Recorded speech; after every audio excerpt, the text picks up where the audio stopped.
Hi, I'm Chris Newson, EHS Director at Make UK. Over the next 20 minutes, I'm going to take you through how to protect your most valuable asset, which is, of course, your people. I'm lucky enough to work for Make UK. Make UK are a trade body, which means that we advise government on all sorts of issues from EHS to the economic outlook for manufacturing. We are also at Make UK a leading provider of health, safety and environment training and consultancy services. So it puts us in a unique position to be able to give our members and others guidance on both of those things. What it gives me access to are reports like this. So this is the manufacturing outlook for Q1, which Make UK produced at the end of Q1.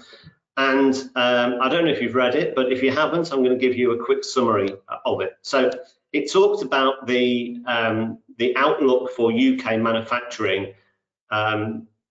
This graph you can see here, it talks about the outlook being quite positive, and the past, particularly this area here, not being quite as buoyant as you can see.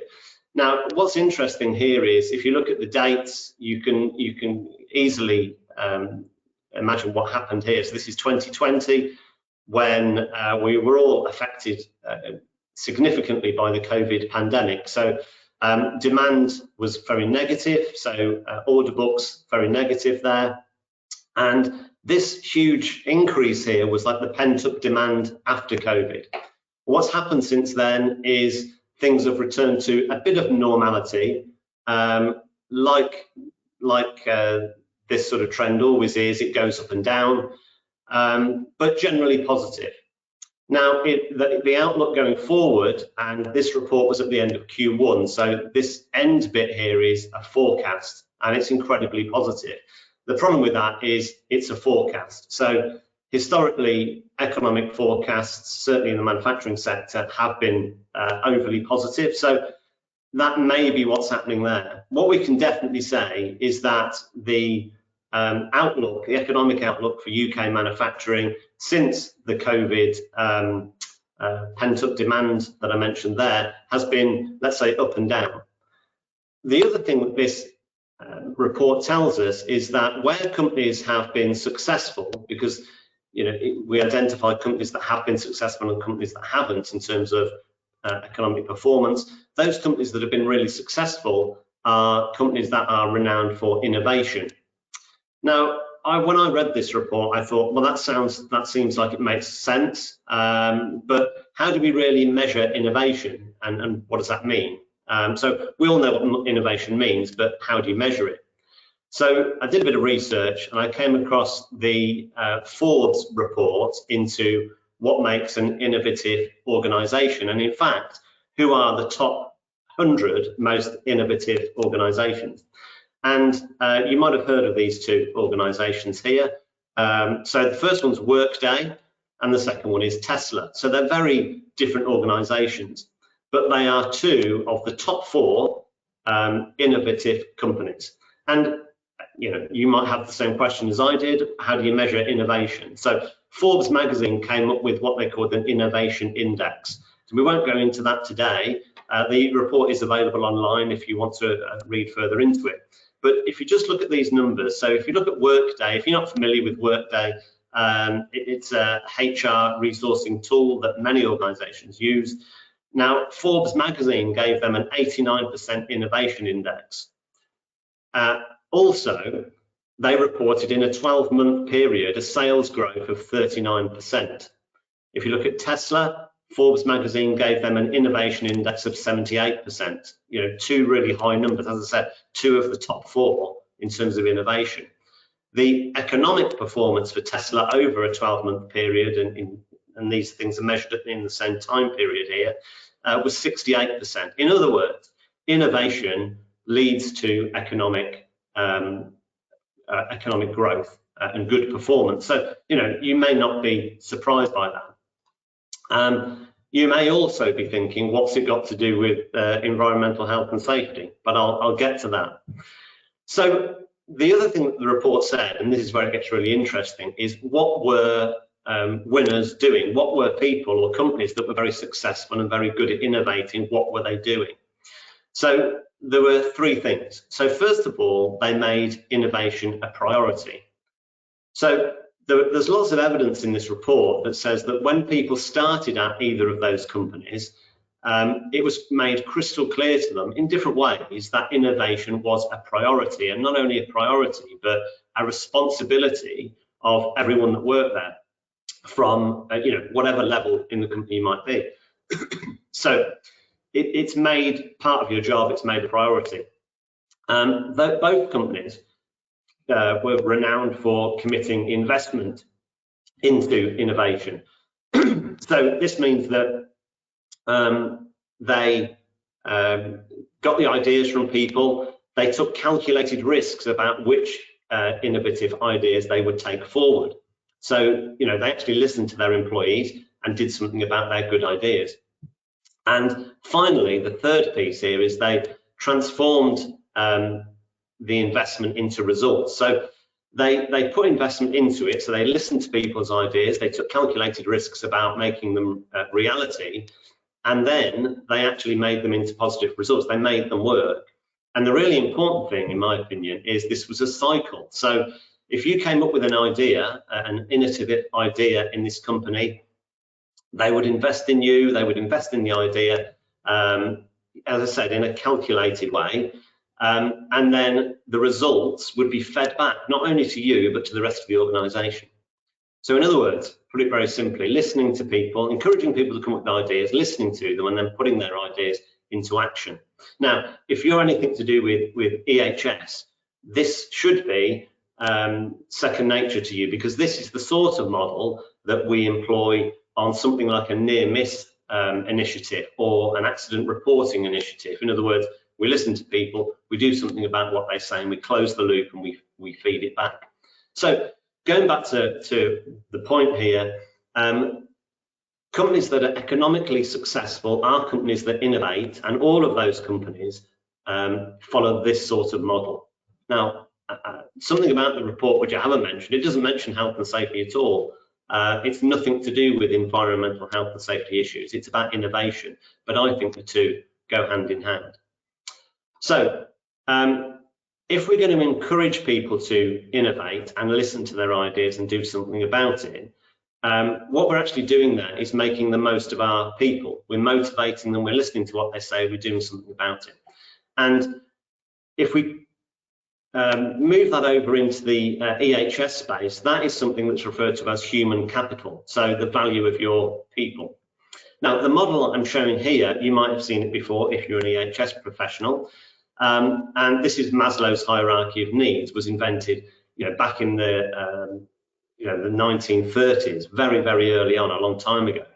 And what it said was basically, and I bring up the whole model here, if you want people to get to this level of self-actualization, which was when people think for themselves, they come up with ideas, in other words, they innovate, you can see the link here, the only way you get people to operate at that self-actualization or innovative level is to make sure all their other needs are met. So you've got things like physiological needs. So you have people got air, water, shelter, etc.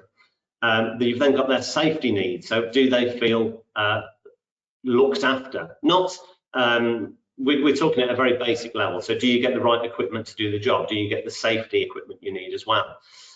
You've then got what we call love and belonging needs. So friendship, teamwork is probably what we put in that these days. You've then got esteem, so respect, self-esteem. Are you valued by the organization? So to put it in simple terms, and as I say, this is a model from 1930s, if we don't meet these basic needs here of making sure people are comfortable and they have what they need, we can't expect them to get the next level in the triangle. So we can't expect people to get to self-esteem unless all these other things are in place. And we certainly can't expect people to self-actualize or innovate in today's language if we're not putting all these things in place. So to keep the link going, I think companies that are successful make the most of their human capital. And you do that by meeting all those basic needs we've talked about there. Now, while we're talking about old health and safety models that have been around for a long time. All I've done here, I mean, as if by magic, we've turned Maslow's hierarchy on its side, and I'm going to just ask you to sort of close one eye and look at this sideways a little bit, and you might imagine it looks a little bit like the Bradley curve. In other words, if we're at this level where we're only just meeting physiological needs, we're having quite a lot of accidents. If we're meeting the safety needs, then we're having less. And if we can get to this point where we're innovating or self-actualizing, then we're getting down towards zero accidents. Now, the question might be, how do we do that? That's the main point of the 20 minutes that I've asked you to give up here. So if we think about physiological needs, air, water, shelter, etc., well, they're legal compliance. In the UK, you have to do those things at work. That's the law. So I'm going to assume that those things are in place.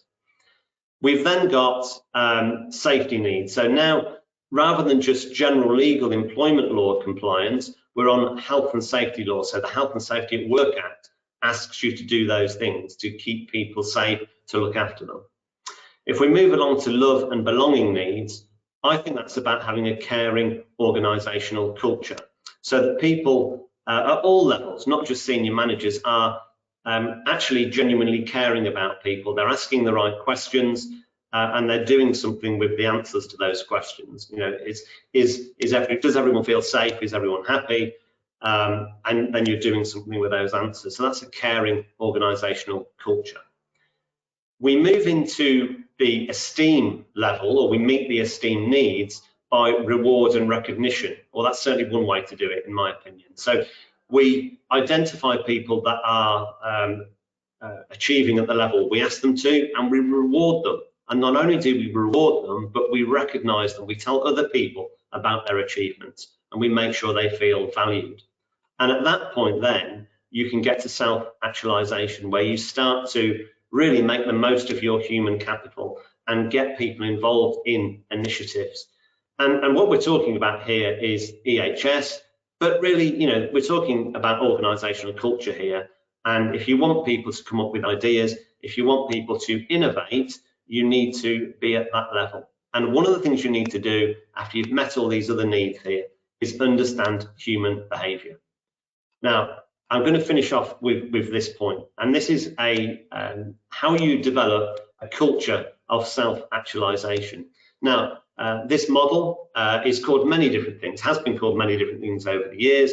I just like to call it the ABC model because that's very simple, but it's about activators, behaviors and consequences. So activators are those things that make people do something. So a couple of examples here. So once you've met those basic needs that I've talked about and we want them to innovate, we've got to give them a structure or a framework to innovate in. So we've got to tell them that we want them to come up with ideas, and then we've got to give them an easy way to do it. So that's the activator. We've then got the behavior. So we expect everyone, it becomes the expectation, like those two successful companies, to innovate.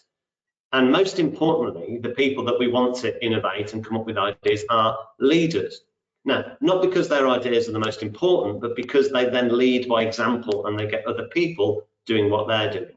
That's a trend that's shown to be in certain Western culture in organizations over the years. So that's the behavior that we're trying to get. And the consequences of that behavior, the consequences of coming up with good ideas and getting involved in initiatives, well, they're rewards. So we reward the right behaviors, we reward people getting involved. But interestingly and importantly, we have to do something about the wrong behaviors. So where people aren't getting involved, they're not coming up with ideas, we have to do something. Now, let's be crystal clear. I'm not talking about, disciplinary action because you're not coming up with ideas. I'm talking about finding out why they're not coming up with ideas, making sure they understand that it is an expectation. What barriers do we need to remove to allow them to innovate in the field of EHS or in any other field? Now, just one quick example here. If you think about near misses, and we use this model. So the activator is, we're crystal clear that we want you to report near misses. We explain why it's important. And we put in place a really easy mechanism to do it, whether that's a folded up piece of paper you put in a box or a computerized system. It must be easy, and the reasons for doing it must be clear. We then want people to spot those near misses and report them. That's the behavior. And when they do, we not only reward them, I mean, I'm talking here about saying thank you. You could have a reward program if you want that's a bit more complex than that, but acknowledging they've reported something and possibly they've stopped someone getting harmed. So that's the recognition bit, and then the feedback bit is perhaps even more important. So once they've reported this near miss, tell them, let them know that you've done something about it. So that's the consequence. They know it's they've been rewarded, whether financially or just by saying thank you. But the other bit of that is they know that someone's been kept safe from harm. And you can see the arrows in this cycle. They'll just do the same thing again. That is how human behavior works most of the time. So let them know you want them to get involved, make it easy for them to get involved. When they do get involved, appreciate that and feedback and close the loop. That is a culture of self-actualization. But quite a lot to remember there. So I'm going to finish with some takeaways, some key things that will hopefully help you get to this culture of self-actualization. So first of all, as we talked about at the beginning, innovation is key to success in business and in EHS. And we talked about why that is. So getting people to innovate, to come up with ideas is really important. Only happy people innovate. Now, okay, happy is rather a big word, but what I would say, if all of those barriers are in place, if people's basic needs aren't met, if they don't feel safe, there's no chance they're going to be innovating. And then workers aren't truly happy unless their basic needs are met. So unless all those things are in place in terms of the basic needs we mentioned, people aren't thinking about innovating. They're thinking about how can I get home at the end of the day. And then final thing, harnessing your organizational human capital will enable you to drive a culture of innovation. So those are the key steps there. Now, luckily for all of us, if we've got a management system, whether it's 45,001, 9,001 or 14,001, those steps there, those four takeaways that I've highlighted are part of your management system. In other words, if you've got 45,001, just taking that as an example, you should be doing this stuff already. But 45,001, sticking with that, should be seen as something really that adds value. It's not just a box to be ticked or a management system that you can put on in your reception. It drives these 4 points. It drives innovation and it drives continuous improvement in terms of environment, health and safety matters. So I hope you found that useful. Thank you very much.